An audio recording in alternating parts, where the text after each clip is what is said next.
Hainohai Thormonogor Dolibo, Romchaka Heroin, Churaibadite, Damchura Thana Amchai, Shalbrum Brumno, Kefek Mani Bania Klaijagito, Aboni Bishing Damchura Thana Amchai, Kefek Mani Bania Kleine Rokni Kori Durungitanka, Churaibadi Thana Ungai Hastewo, Kisasak Kefek Mani Bania Klaijak Fano, Damchura Tharani OC, Sanjay Mojumdar second, OC David Dalong, the Constable Shonto Shini Shaktharma Bai, Thana Amchai Tei, Aboni Pats Gun Kefek Mani Bania Klaijagito, Hagor Police Super Panomoto Chakraborti Shimiting Jotono Opati Monoti, Shawi Manfano Damchura Tharani OC Sanjay Mojumdar second OC David Dalong the Constable Santosh Shinno Kebenge Shangrong Shaljora Mungshaya Presharani Shakthar Mandia Police Super Strangshal Horni Damjar Tamma Jora Huja Koktamani Bishinti Dharmonogor Tharani Police Assam Rifles Jawan Rokno Logioti Poschim Chandrapur Amchoy Kefek Manino Kebenge Naito Khudu Klaimani Jekha Naito Khudu Klai Hossein Ali Bufani Mung Harij Ali Mungoi Khoroksha Heroin Bania Klainaini Nokni Kaini Shabani Bakshobo 22.5 gram heroin Mankha Banjakmani heroin ni hat morok lakh rangkawanahini Shaka Dharmonogor Tharani Officers in Charge Himatri Sarkar Fiaba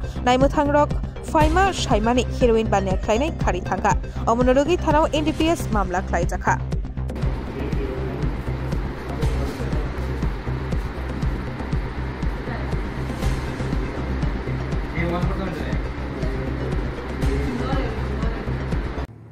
sir আমরা দেখতে পেলাম কিছু brown sugar উদ্ধার করেছেন কোথা থেকে করেছেন এবং কত গ্রাম করেছেন এবং এটা প্রায় ডিটেইলস জানতে চাই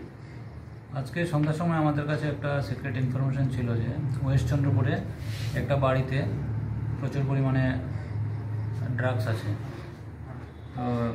অ্যাকর্ডিংলি আমরা আমাদের যে ডিস্ট্রিক্টের অ্যান্টি ড্রাগস টিম আছে একটা সেটাকে নিয়ে আমাদের ধর্মনগর থানার পুলিশ সবাই মিলে আমরা ওয়েস্ট চন্দ্রপুরে হাসান আলীর বাড়িতে আমরা রেড করি আমাদের সঙ্গে এক্সিকিউটিভ ম্যাজিস্ট্রেট এবং আসাম রাইফেলসও ছিল তো ওই বাড়িতে রেড করার পরে আমরা ওই বাড়ি থেকে দুইটা প্লাস্টিকের কেসের মধ্যে প্রচুর পরিমাণে ব্রাউন সুগার উদ্ধার করেছি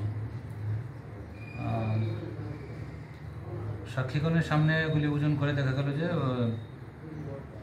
প্রায় 22.5 গ্রাম হেরোইন ওই প্যাকেটে আছে আর কি স্যার কালো বাজারের মূল্য কত হতে পারে বাজার মূল্য অনুমানিক 1 লক্ষ টাকা হবে কাউকে কি গ্রেফতার করেছেন না বাড়ির মালিক হোসেন আলী পলাতক তার বিরুদ্ধে আমরা একটা এনডিপিএস একটা কেস নিচ্ছি এবং বাকি সব লিগ্যাল প্রসিডিউর মেনটেন করা হচ্ছে